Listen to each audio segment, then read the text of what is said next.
ஓம் சாய்ராம்.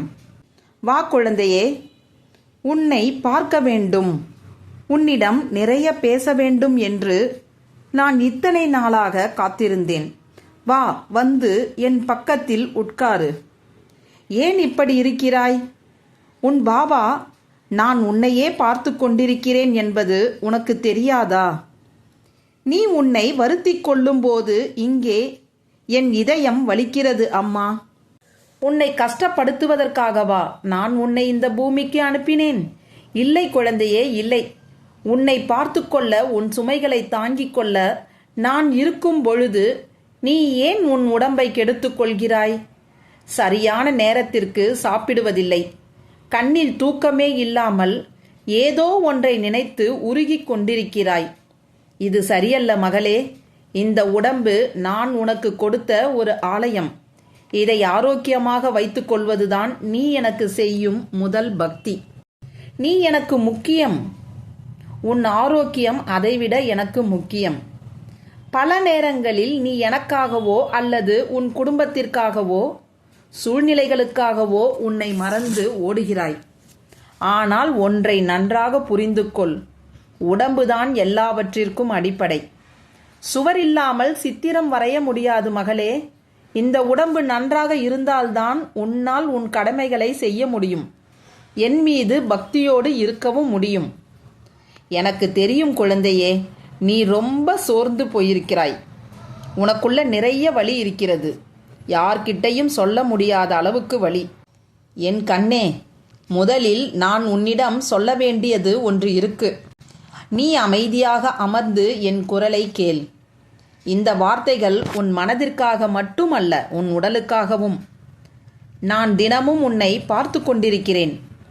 நீ சிரிக்க முயற்சிக்கிறாய். ஆனால் உன் சிரிப்பின் பின்னால் எவ்வளவு வலி மறைந்திருக்கிறது என்று எனக்கு தெரியும். உன் மனதில் இருக்கும் பாரம், உன் கண்களில் தெரியும் கண்ணீர், உன் இதயத்தில் இருக்கும் பயம் எதுவும் என்னிடம் மறைவதில்லை. ஆனால் என் மகளே, ஒரு விஷயத்தை மட்டும் என்னிடம் சொல்லு. நீ ஏன் உன் உடம்பை இப்படி தண்டிக்கிறாய்? உன்னை புரிந்து கொள்ளாத மனிதர்களுக்காக ஏன் உன் ஆரோக்கியத்தை இழக்கிறாய்? சரியாக சாப்பிடாமல் இருக்கிறாய். சரியான நேரத்தில் தூங்காமல் இருக்கிறாய். மனதில் 1000 கவலைகளை வைத்துக்கொண்டு ஒவ்வொரு நாளும் உன்னை நீயே சோர்வடைய செய்கிறாய். உன் ஆரோக்கியத்தில் நீ கவனமாக இருக்க வேண்டும் பிள்ளையே. உன்னை சுற்றி இருக்கும் எல்லோரையும் நீ நன்றாக பார்த்து கொள்கிறாய். உன் குடும்பத்தாரை நீ நன்றாக பார்த்து கொள்கிறாய். உன் குழந்தைகளுக்காக நீ ஓடிக்கொண்டே இருக்கிறாய். ஆனால் உன்னை நீ பார்த்துக்க மாட்டேங்கிற. உன் தூக்கத்தை கெடுத்துக் கொள்கிறாய். தூங்க முடியாம தவிக்கிற அந்த இரவுகள் எல்லாம் எனக்கு தெரியும் குழந்தையே. அது உடம்பு பிரச்சனை மட்டும் இல்லை, நீ மனசுல சுமக்கிற பாரம்தான் அது. இனி அப்படி இருக்காதே குழந்தையே. நான் உன்னிடம் இன்னொரு விஷயம் சொல்ல போகிறேன். அதை கேட்டு நீ நட. உன்னை சுத்தி இருக்கிறவர்கள் உனக்கு தொல்லை கொடுப்பது எனக்கு தெரியும். உன்னை புரிந்து கொள்ளாமல் பேசுறவர்கள், உன் நல்ல மனதை பயன்படுத்தி கொண்டு உன் முதுகுக்கு பின்னாடி பேசுறவர்கள், அவங்களை நினைச்சு நினைச்சு நீ அழுகிறாய். அதெல்லாம் எனக்கு தெரியும். நான் ஒன்னே ஒன்று சொல்கிறேன், கேளு குழந்தையே. அவர்கள் எவ்வளவு வேண்டுமானாலும் பேசிக்கொள்ளட்டும், அதை நீ பொருட்படுத்தாதே. யார் என்ன பேசினால் உனக்கென்ன? அவர்கள் பேசுகிற பேச்சு காத்துல போய்விடும். ஆனா நீ படுகின்ற வேதனை உன் உடம்பை கெடுத்துவிடும், உன் குடும்பத்தை பாதிக்கும், உன் குழந்தைகளையும் பாதிக்கும். நீ யாருக்கும் பதில் சொல்ல வேண்டாம். யார்கிட்டையும் நீ நல்லவன் நிரூபிக்கவும் வேண்டாம். உன்னோட உண்மை எனக்கு தெரியும். உன்னோட நேர்மை எனக்கு தெரியும். அது போதும். நீ உன் வேலையை மட்டும் பாரு. உன் பாதையில் நீ நேராக நடந்து போய்கிட்டே இரு. உன்னை தடுக்க நினைக்கின்ற கல்லை கூட நான் உனக்கு படிக்கல்லாக மாற்றி கொடுப்பேன். உனக்கு துரோகம் பண்ணினவர்களை நீ மன்னிக்க வேண்டாம். ஆனா மறந்துடு. அவங்க கர்மா அவங்கள பார்த்துக்கும். நீ உன் கர்மாவை பாரு. அது என் மேல நம்பிக்கை வைக்கிறது மட்டும்தான். குழந்தையே, உன் மனதில் நிறைய கவலைகள், நிறைய விஷயங்களை யோசித்துக் கொண்டிருக்கிறாய். உன் எதிர்காலத்தை பற்றி யோசிக்கிறாய். உன் குடும்பத்தை பற்றி யோசிக்கிறாய். பணத்தை பற்றி யோசிக்கிறாய். எதை பற்றியும் யோசிக்காதே தங்கமே. எல்லாவற்றையும் என்னிடம் விட்டுவிடு. அந்த பாரத்தை இறக்கி வைத்துட்டு லேசா இரு. வருத்தங்களை என்னிடம் விட்டுவிடு. நீ எதை நினைத்து கவலைப்படுகிறாய் என்று எனக்கு தெரியும். ஆனால் கவலைப்படுவதால் எந்த பிரச்சனையும் தீரப்போவதில்லை. எல்லாவற்றையும் என் பாதங்களில் அர்ப்பணித்துவிட்டு நீ நிம்மதியாக இரு. உன்னை நீ கவனித்துக்கொள். நீ மற்றவர்கள் மீது காட்டும் அன்பில் பாதியையாவது உன் உடம்பின் மீது காட்டு. உடலே உன் ஆன்மா வாழும் ஆலயம். அந்த ஆலயத்தை நீ சுத்தமாகவும் ஆரோக்கியமாகவும் வைத்திருக்க வேண்டும். நீ வலிமையாக இருந்தால்தான் நான் உனக்காக வைத்திருக்கும் ஆசீர்வாதங்களையும் மகிழ்ச்சிகளையும் முழுமையாக அனுபவிக்க முடியும். அதனால் இனி அழுவதை விட வாழ கற்றுக்கொள். பயப்படுவதை விட என்னை நம்பு. கவலைப்படுவதை விட என்னிடம் ஒப்படைத்துவிடு. உன் பாரத்தை நான் சுமக்கிறேன். உன் கண்ணீரை நான் துடைக்கிறேன். உன் எதிர்காலத்தை நான் பாதுகாக்கிறேன். நீ செய்ய வேண்டியது ஒன்றே ஒன்று. உன் ஆரோக்கியத்தை பார்த்துக்கொள். அதுதான் எனக்கு நீ தரும் ஆகசிறந்த குருதட்சணை. நீ செய்ய வேண்டியது ஒன்னே ஒன்றுதான். என்னை நினை. என் நாமத்தை சொல்லிக்கொண்டே இரு. நீ சாப்பிடாமல் இருப்பதால் வேதனைப்படுவது யார் தெரியுமா? உன் குடும்பம் கிடையாது, நான். நீ இரவு முழுவதும் தூங்காமல் அழும்போது யாருக்கு வலிக்கிறது தெரியுமா? எனக்கு வலிக்கிறது. நீ உடம்பு முடியாமல் இருந்தும் பரவாயில்லை என்று சொல்லும்போது என் இதயம் வலிக்கிறது. என் மகளே, இந்த உடம்பு உனக்கு கிடைத்த ஒரு புனிதமான வரம்.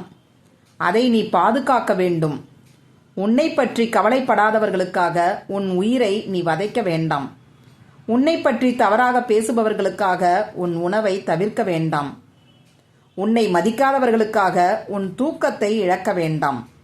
அவர்கள் செய்த தவறுக்காக நீ ஏன் தண்டனை அனுபவிக்க வேண்டும்? நீ என்னுடைய குழந்தை. உன் கண்களில் கண்ணீர் இருந்தால் அது என் கண்களிலும் வருகிறது. உன் இதயம் உடைந்தால் அதை முதலில் உணர்பவன் நான் தான். அதனால்தான் இன்று நான் உன்னிடம் பேச வருகிறேன். நீ தனியாக இல்லை, நான் இருக்கிறேன் உன் கூடவே.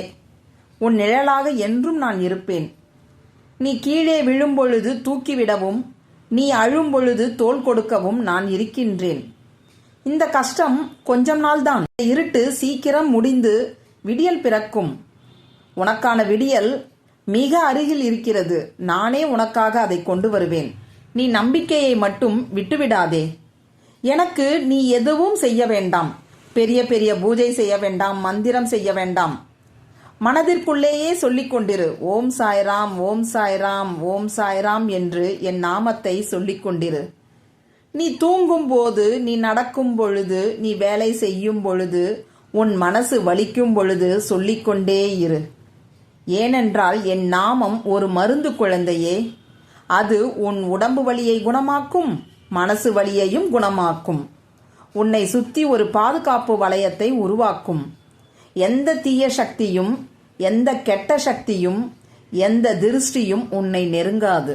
குழந்தையே, உன் பாபாவாக உனக்கு நான் சில கட்டளைகளை இடுகின்றேன். இதை நீ கண்டிப்பாக பின்பற்ற வேண்டும். இனிமேல் நீ இப்படி இருக்கக்கூடாது. சரியான நேரத்திற்கு சாப்பிட வேண்டும். பசி வந்ததும் உணவை தள்ளி போடக்கூடாது. நான் தரும் பிரசாதமாக நினைத்து ஒவ்வொரு வேளை உணவையும் நன்றியோடு ரசித்து ஆரோக்கியமாக சாப்பிடு. ஆழ்ந்த உறக்கம் தேவை. இரவில் தேவையில்லாத சிந்தனைகளை தூக்கி போட்டுவிட்டு அமைதியாக தூங்கு. பாபா என் கூடவே இருக்கிறார், அவர் எல்லாவற்றையும் பார்த்து கொள்வார் என்ற நம்பிக்கையோடு கண்ணை மூடு. நல்ல தூக்கம்தான் உன் மனதிற்கும் உடலிற்கும் புத்துணர்ச்சி தரும். ஓய்வு எடு. எப்பொழுதும் ஓடிக்கொண்டே இருக்காதே. உடம்பிற்கும் மனதிற்கும் கொஞ்சம் ஓய்வு கொடு. அமைதியாக அமர்ந்து என் நாமத்தை சொல். அல்லது உனக்கு பிடித்ததை செய். உடம்பை கெடுத்துக்கொண்டு எந்த காரியத்தையும் சாதிக்க வேண்டிய அவசியமில்லை. ஏன் கவலைப்படுகிறாய்? நான் இருக்கும் பொழுது உனக்கு என்ன பயம்? உன் உடம்பை கவனித்துக்கொள், மற்றதை நான் கவனித்துக் கொள்கிறேன். குழந்தையே, நான் எப்பொழுது சந்தோஷப்படுவேன் தெரியுமா? நீ நன்றாக சாப்பிட்டு, நன்றாக தூங்கி, நன்றாக ஓய்வெடுத்து, முகத்தில் புன்னகையோடு இருக்கும் பொழுதுதான் எனக்கு மகிழ்ச்சி. உன் பாபா நான் எப்பொழுதும் உன் அருகில்தான் இருக்கிறேன். உன்னை தாங்கிக் கொள்ள என் கரங்கள் நீண்டுதான் இருக்கின்றன என்பதை நம்பு. இனிமேல் உன் உடம்பை பத்திரமாக பார்த்து கொள்வேன் என்று உன் பாபாவிற்கு வாக்கு கொடு. என் அன்பும் ஆசியும் உனக்கு எப்பொழுதும் உண்டு. உன்னை நான் ஆசிர்வதிக்கிறேன் குழந்தையே. உனக்கு நல்ல ஆரோக்கியம் கிடைக்கும், நிம்மதி கிடைக்கும், நீ நினைத்தது எல்லாம் நடக்கும். ஸ்ரீ சாயியை பணிக. அனைவருக்கும் சாந்தி நிலவட்டும். ஜெய் சாய்ராம். இந்த வீடியோ உங்களுக்கு பிடிச்சிருந்தால் லைக் பண்ணுங்க, ஷேர் பண்ணுங்க, சப்ஸ்கிரைப் பண்ணுங்க. தேங்க்யூ.